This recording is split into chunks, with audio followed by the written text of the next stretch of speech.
Yeah, man. Good. When the offense is struggling a little bit, it's going 3 and out, do you have to adjust some of the defensive stuff you're doing just to account for fatigue and that sort of thing? A little bit, yeah. You know, I've said this before, we've developed enough talent here through recruiting that we're able to rotate. I know a big fault of mine is to always want certain guys out there, you know, and sometimes I got to step back and understand that's not necessarily what's best for our team or our defense.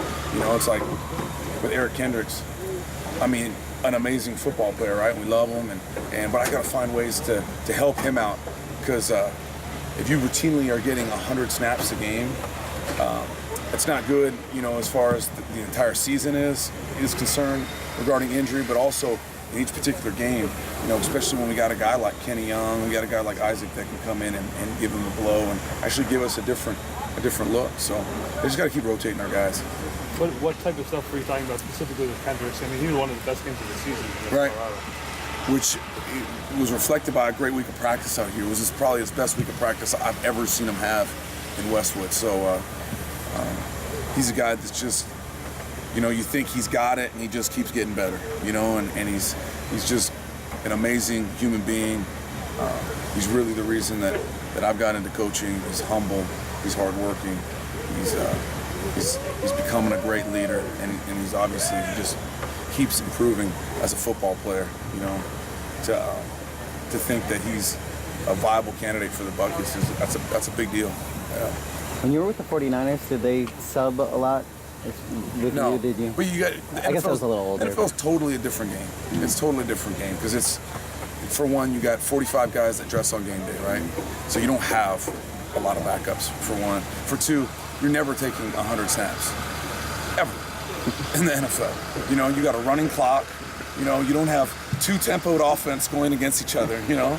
It's like, you know, we score, or it's, you know, we're off in a minute, you know, we're back on, you know? So it's a totally different game. Tack McKinley didn't play quite as much this last game as he did against Cal. Was that just a matchup thing, or him? A little bit of a matchup thing, a little bit of you know, in Cal, they gave us an opportunity to sub on third down. You know, Cal didn't, or Colorado didn't give us the opportunity to do that as much. You know, so what we've made an emphasis this week is to really get him up to speed on all of the calls. You know, whereas before we were trying to limit his package just so he could focus and hone in on a few things. But now he's getting more comfortable with everything, so we can play him on virtually every down now, which will help. Looking back at that Colorado game, was that a game where you could have used him a little bit more just to create pressure for that game? Yeah, I mean, it's hard. The thing about Colorado is the ball gets out so quick. You know, their passing game is predicated upon quick game. You know, whether it's to the running backs or it's quick, short, intermediate throws. You know, so it's a deal where we hit them routinely. Do we sack them? No. I mean, there's a reason that they're averaging, you know, 1.5 sacks a game. You know, leading the Pac-12. And for a team that throws as often as they do, that's saying a lot. You know, it's saying a lot about their protection, also saying a lot about their scheme. What have you seen on film of a new Solomon that's impressed you? Yeah, it does not get any easier in this conference. He's definitely brought a different facet to their offense. You know, he's a guy that's got now he's a true freshman. Redshirt freshman still. Either way, it's just amazing to see his maturity and his understanding of this offense.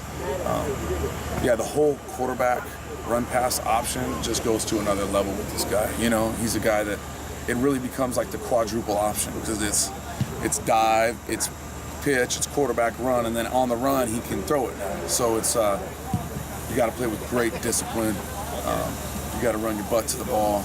You know, and we got to keep everything in front of us, make them earn every yard.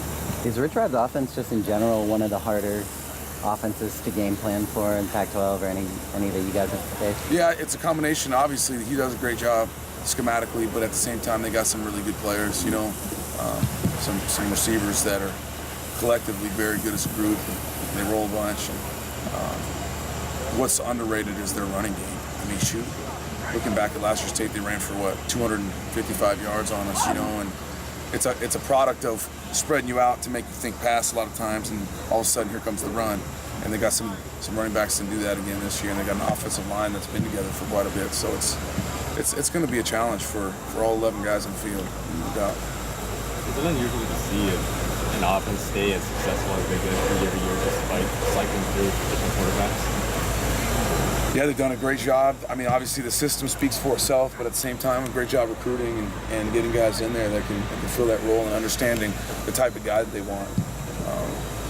You know, so it's a huge credit to them and their offense. Cool.